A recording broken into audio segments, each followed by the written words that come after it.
how many books you can read, how many hours you can log of listening to something positive every day. Like it really, you need to be able to measure it, I think. Like, for example, I always try and, I might clock an extra K or do a workout faster, always constantly improving. Yeah, because it was funny, actually. I was thinking about it this morning in my daily ritual, the shower, and that was a joke. Is that your shower? That was a joke. No. What I was thinking about was the... I was thinking about life, and I'm not going too deep here, but it was about like deep. I was thinking, okay, when does it get easier? Well, when does it get easier? And nothing gets easier. It's as simple as that. Like, so with these daily rituals, one thing I've always thought to myself is, okay, yeah, at the moment I haven't been consistent in going to the gym, for example, in the mornings and all that. Now I have for the last few days, but before You've that been consistent for the last few days. Yeah, but before that, not consistent, right? And then I was like, hang on, but when am I ever going to finish? I thought, when is the finish date? When do you kind of hang up your little boots at the gym and go, oh, that's it, no more? There's no finish date. There is no finish date. Your daily rituals are forever, and they will go until the day you die.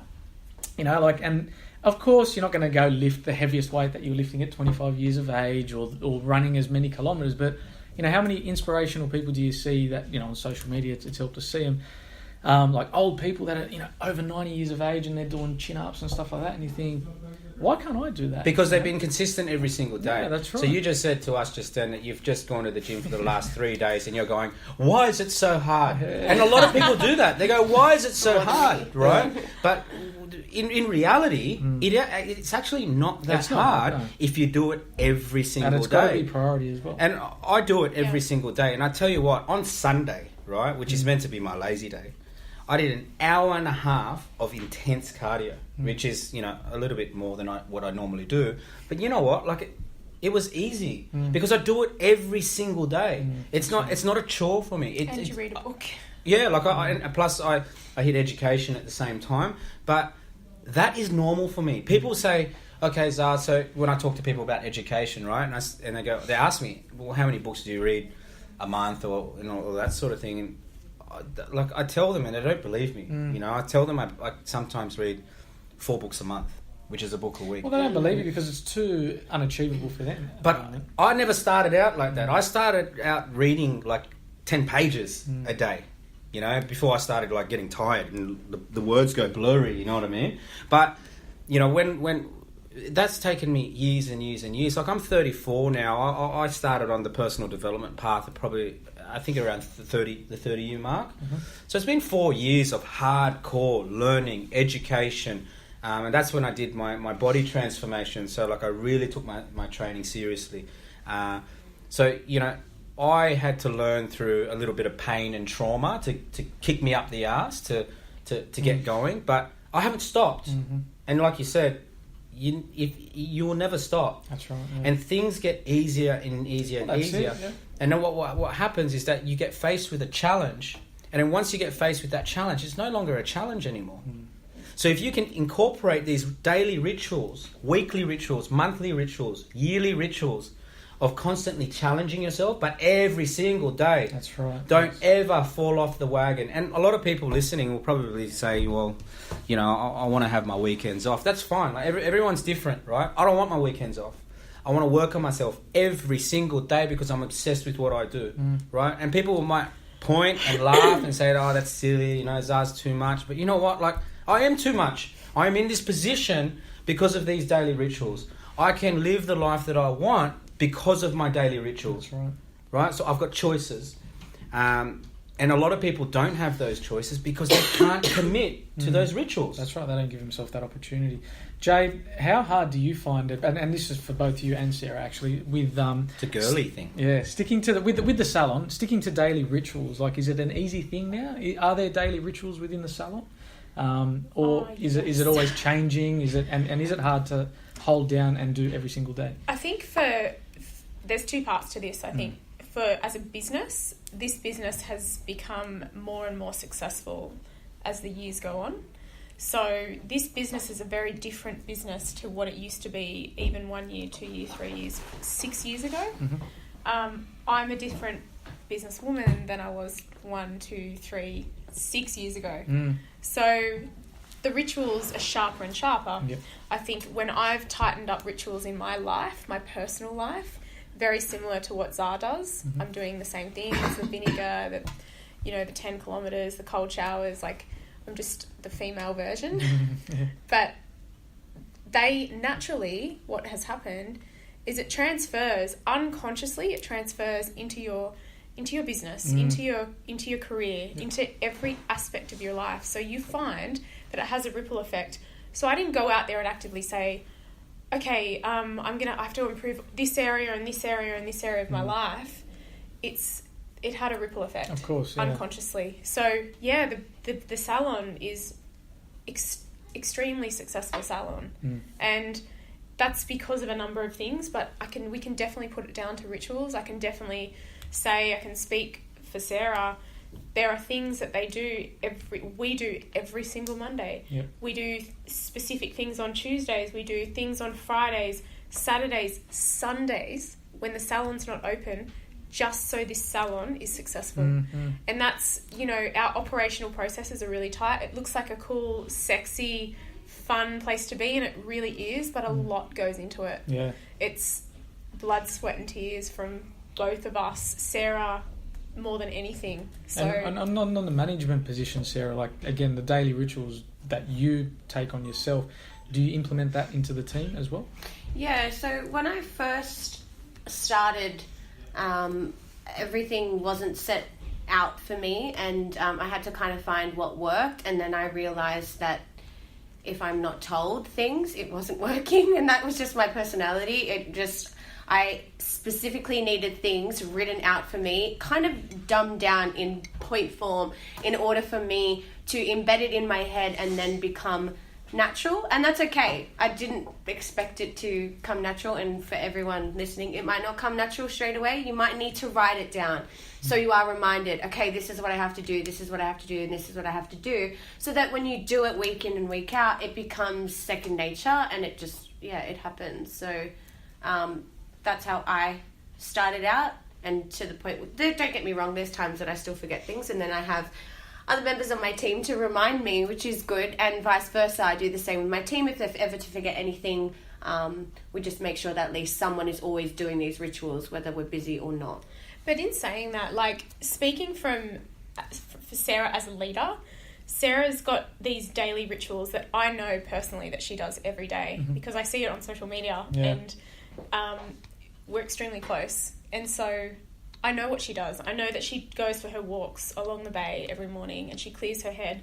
She does personal development. I know this because we talk about it unconsciously, and she's like, yeah, I know that person. I watch this and watch that. And it's amazing because we're on this journey. We're all on this journey together, and it's really beautiful. But she unconsciously transfers that energy and those expectations of herself into her team. So the whole team is lifted up. It's all about the environment, isn't it? Because daily rituals can be a bad ritual as well. Like, so for example, like I know people who they finish work at 3:00 and they'll go straight to the pub and drink 6 schooners, right? That, to me, that's a bad ritual.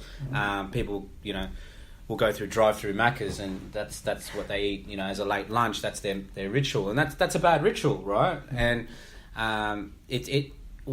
so it can be good or bad, right? I think what the girls are trying to say is it takes discipline, right, to perform these rituals, and it's important to surround yourself with others who are performing similar types of rituals that can transfer down the line to everyone else that we're trying to influence, right? So I don't hang around people who excessively drink, right? Because I don't want to be around that, right? I don't hang around people who take drugs because I don't want to be around that. I hang around other people who also train every single day. I hang around other people who also read every day, like, they educate themselves every day. I hang around other people who are striving to be successful, and it doesn't have to be property or business, or it's just in anything in life.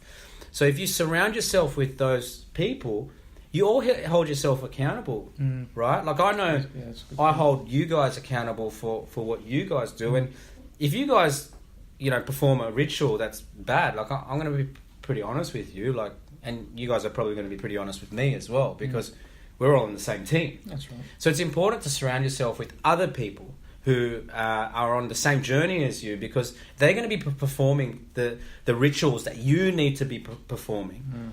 And we're talking about the silent mentors all the time. Yeah. Right? We're talking about silent haters before. Now we're talking about silent mentors. Study them. We now have the power of the internet where you can study the successful habits of those who have made it in life where you want to be. And not only that as well, I think Gary Vee posted something the other day that really sang to me. It's like, don't watch what I do and envy it. Go and do it yourself. Yeah. You're actually getting nowhere from watching what I do and not implementing it yourself. So it's kind of like, go and study these silent mentors, but it's not enough to just take it Don't in consume. and don't go, this is what they do, this is what they do. Unless you're actually doing it, you get no benefits from it. Don't just consume. You got to produce. You know, and so many people they'll consume, because we live in a consumer world, right? We it's designed to distract us. Yes. Right? You've got, the Kardashians on the TV. You've got advertising constantly of shit that you're not even supposed to really spend your money on disposable items that don't really return you anything on investment. That's right. Right? There are so many distractions. There's so much noise. And it's easy to get consumed by all of these distractions that you end up doing bad rituals, right? Because it's easy to sleep in and maybe, watch TV, then go to the gym in the morning, right? Because the TV's got something that consumes you. So what happens is that these other things become the master of you, and you don't become the master of everything else. When you can become the master of everything else, you can control everything, right? So me, with the power of my rituals, what it does, it allows me to be the master of everything. Nobody controls me, right? Nothing controls me. It's like when people smoke, right? I used to smoke, like when I was a kid. And a lot of people, what happens is that the cigarettes become the master of them. That's right. Big time. Right? Yep. Now, don't get me wrong. If I was to have a cigarette now, it would be magnificent. I would love it, right? Because I know what it feels like. The nicotine hits you, and it just gives you this rush, right? Especially if you haven't had one for so long. However, I can master that. I can master those cigarettes. If it was in front of me now, I'd go, well, I don't really want it. I don't need it, right? Yep. So I've become the master of that, right? But for the weak that don't perform these daily rituals, everything else becomes the master of them, and they become consumed. And they become consumed in many different parts of their life, don't they? Whether that be on an emotional level, physical level, financial, level. people get consumed by credit card debt, for example, right? It's very easy. Banks are giving out credit cards, 20% interest, 21% interest. It's robbery. But you know what? They can do it, right? Okay. They're lending money out for 21% interest. All these kids are getting access, Afterpay, ZipPay, whatever these things are called, and they're smashing these credits, right? And what's happening is that no one can buy a home because their credit file's gone, right? Over what? Because they wanted to buy a $1,000 dress or a $2,000 handbag, right? That's not going to last long, No, right? And they become consumed. So these days, I know we've kind of digressed, but the rituals, what they do for the body and the mind, the power they give it. Yeah, to help you master anything that you want to do in life. Like, I wake up every single morning going, I can do whatever I want because I have the control, full control over my life. I have business stresses. I have so many different stresses in my personal life as well. But you know what? Like, I can handle them. And that's what Bruce Lee says. What he says, don't dream for an easy life. Yeah.